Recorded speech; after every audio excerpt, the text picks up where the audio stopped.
નમસ્કાર દર્શક મિત્રો, લોક સામના ન્યૂઝમાંથી હું ભારતી સોલંકી આપનું હાર્દિક સ્વાગત કરું છું। હવે જોઈએ આજના મુખ્ય સમાચાર। ઘણા સમયથી સોશિયલ મીડિયામાં ગ્રુપમાં વિવાદ ચાલતો હતો કે વાત એ છે કે અમદાવાદ વાડજ લુહાર નદીની વાડીના પ્રમુખની એમને સવાલ પૂછતા હતા કે કેટલી વાર અમોદરા ગયા, ડોડિયા પરિવારની મજાક કેમ ઉડાડી, અમોદરા મંડળમાં સભ્યમાં તમે કેમ જોડાયા। આ ત્રણ સવાલ લોક સામના ન્યૂઝ દ્વારા પૂછવામાં આવતા મનસુખભાઈ દ્વારા આપવામાં આવ્યા છે સંતોષકારક જવાબ। હવે લાગે છે કે આ જવાબ બધી મનસુખભાઈ મકવાણાના વિવાદનો આવશે અંત। જોતા રહો લોક સામના ન્યૂઝ, લોક સામના લોકો સાથે લોકો માટે।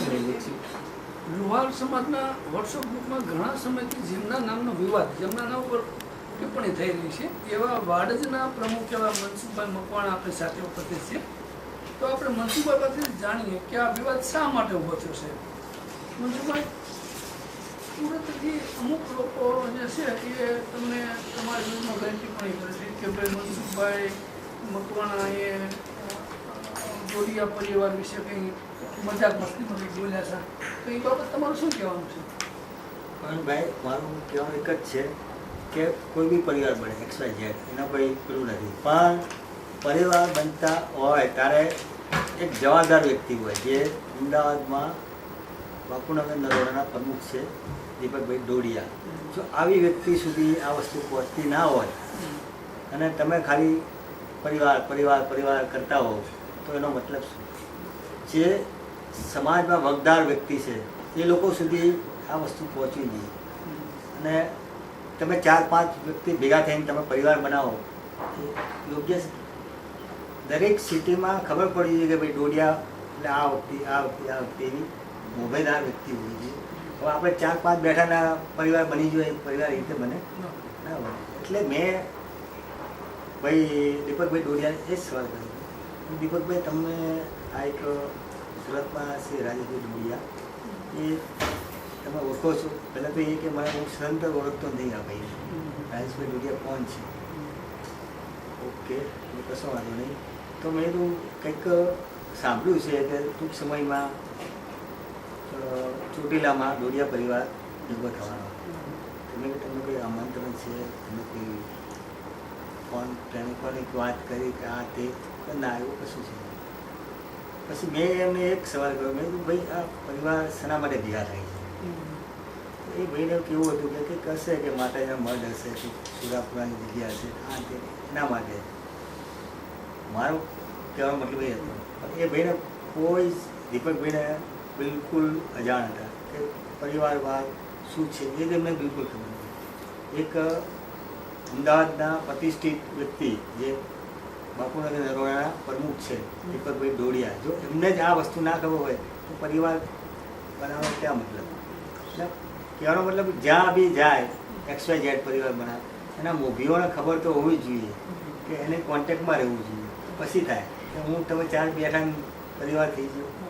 હમણાં મેં એવું કંઈક સાંભળ્યું છે એક જગ્યાએ ગોળી, પણ આ 4-5 વ્યક્તિઓ ભેગી થઈને કે ગોળીનો પરિવાર થઈ ગયો, એટલે સારું કેવી રીતે થાય?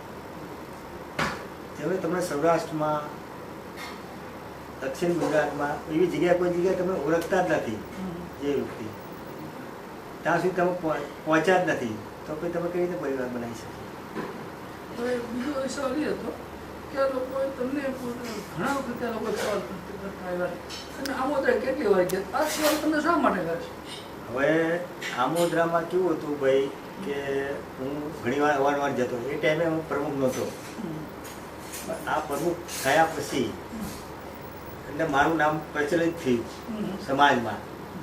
બાકી હવે તો મજેડી જતા હતા, બુખીરા જતા હતા, ઘણી જગ્યાએ દ્વારકા જતા હતા, આપણે ચોટીલા બધી જતા હતા, પણ એ ટાઈમે શું સાધારણ માણસ હતો, લુહાર સુથાર હતો, એટલે કોઈ ઓળખી શકે નહીં।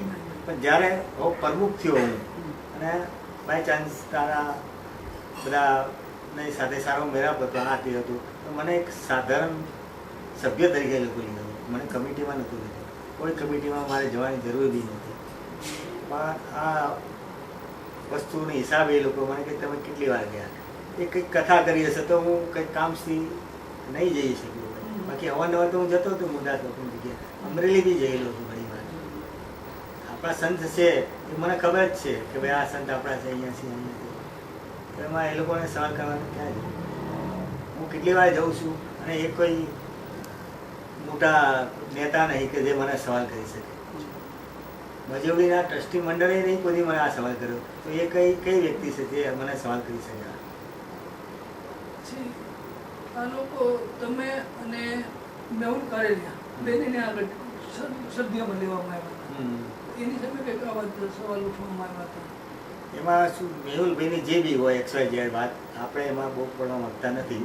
પણ મારા પ્રત્યે આજની તારીખમાં આજની તારીખમાં કહું છું, આજ જે તારીખ હોય આજની તારીખમાંથી લંડનથી મહેશભાઈ કવાર મારી સાથે અડધો કલાક વાત કરે છે. એ પોતે કહે છે મનસુખભાઈ અત્યારે જે ટ્રસ્ટી મંડળમાં કે કારોબારીમાં જે બી ચાલી રહ્યું છે આમોદરામાં એના માટે તમે ઇન્વોલ્વ થાવ અને કંઈક કરો, સારું આયોજન થાય, સારું પ્રમુખ આવે, સારી તમે નાગજીભાઈને કંઈક સમજાવે. આ મારી પાસે અડધો કલાક ભાઈ મહેશભાઈ કવાએ વાત કરી અને મેં કીધું ભાઈ તમે બધા સાથે મળો, સારું કામ કરો અને સારું અને અમોદરાને ઉજાગર કરો કે ગામ સુધી લુહારના એક એક ઘર સુધી ગુરદાસ બાપુના ફોટા હોવા જોઈએ કે જે ઘરમાં તકતી તરીકે રાખે અને પૂજા કરે. મારો આવી ભાવના હતી એટલે હું મુરદાસ મંદિરમાં જોડાયો. બાકી મારે કંઈ અને જ્યાં સુધી આપણી કાયા છે ત્યાં સુધી મુરદાસ બાપાને નમન કરીશું અને અવારનવાર મંદિરે જતા રહીશું. આનાથી વિશેષ કશું નહીં. આ હતા મનસુખભાઈ, જેમને વિવાદ હાલ તો જે બે ત્રણ પ્રશ્નો હતા એ પ્રશ્નો બાબતે આપણે મનસુખભાઈ બસો પટકાવી અને મનસુખભાઈ બહુ સરસ જવાબ આપ્યા છે. હવે મને લાગે છે કે આ બાબતનો કોઈ વિવાદ રહેશે નહીં. હવે ફરી મળીશું એક નવા સમાચાર સાથે. ત્યાં સુધી જોતા રહો લોકસામના ન્યૂઝ.